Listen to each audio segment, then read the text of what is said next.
one of the most, how long, you prepared a lot for that interview, didn't you? 3 weeks. 3 weeks interviewing me. Now, that is a waste of time.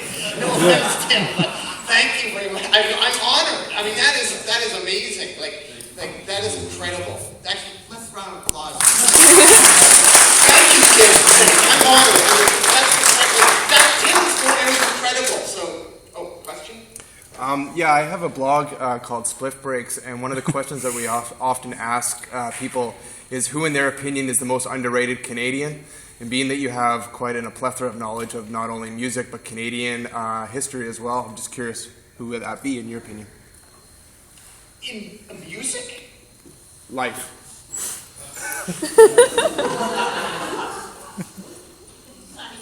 I would, probably say Gassy Jack. Yes. Because in my band, the Evaporators, have a song called Gassy Jack from Gastown. And I don't like the way how Gassy Jack is kind of misunderstood. People think, Gassy Jack, he farted a lot. No, he got the name Gassy because he talked a lot, Gassy Jack. My mom wrote a book on Gassy Jack as well. And I just love the fact that Gastown, Gassy Jack, Vancouver was called Gastown. Then they changed it to Granville. Then they changed it to Vancouver. I think we should go back to calling it, the whole Vancouver should be called Gastown. So he kind of represents to me the, unheralded, the saloon keeper that never got his props. He did get his props, though. He is buried in New Westminster beside Raymond Burr in the cemetery there. And, like I said, my mom wrote a book about him, and I love him as well. For a rap sort of angle, one person in Canadian music that I really love, who actually has a Drake connection, is a guy called Mindbender. Mindbender Supreme. Mindbender. He goes all to all the King of the Dot battles. Yeah. He's documented Drake from the very early days, and just the fact he keeps doing it. He loves rap. He was at the South by Southwest Music Festival when I met Peter Rosenberg as well. So people like that, like Mindbender, that haven't had their break. I guess Gassy Jack didn't get Gastown named after him, but Mindbender hasn't done. I met him in 2008 at Canadian Music Week in Toronto. He's a really nice guy. Yeah, he's an important journalist. So I guess Gassy Jack, Mindbender is an interesting person.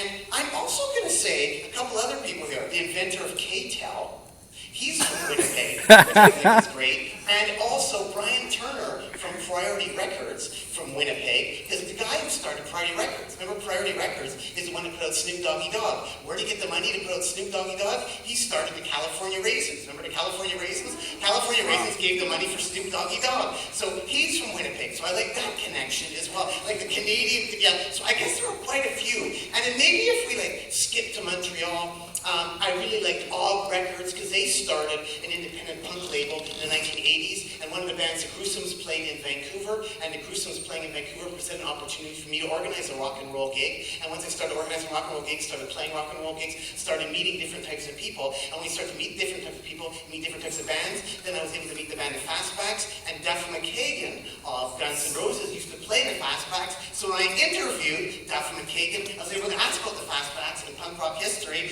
and all that because I knew about the band Deja Voodoo, who started Og Records, who gave the Gruesomes an opportunity to come to Vancouver. So I was in Og Records too, so everything actually all connects. Canada! Let's go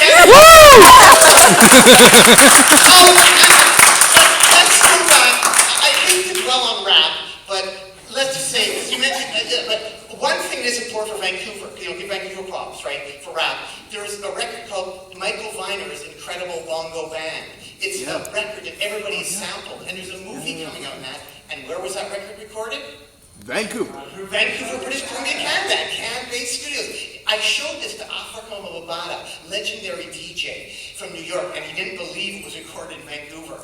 He thought I wrote on that it was actually recorded in Vancouver. No, it was actually recorded in Vancouver. Not with some Vancouver musicians, but Michael Viner was cheaper to record in Vancouver, and all the rappers sampled it. So it's weird that ground zero of hip-hop actually started in Vancouver, one of the most sampled records ever. So I will just reverse that back and say, Michael Viner's Incredible Bongo Band is the most underrated, unappreciated, my favorite Canadian, even though he's not Canadian, because that way I can call him my favorite Canadian because he's not Canadian, because he laid the foundation for rap and hip-hop.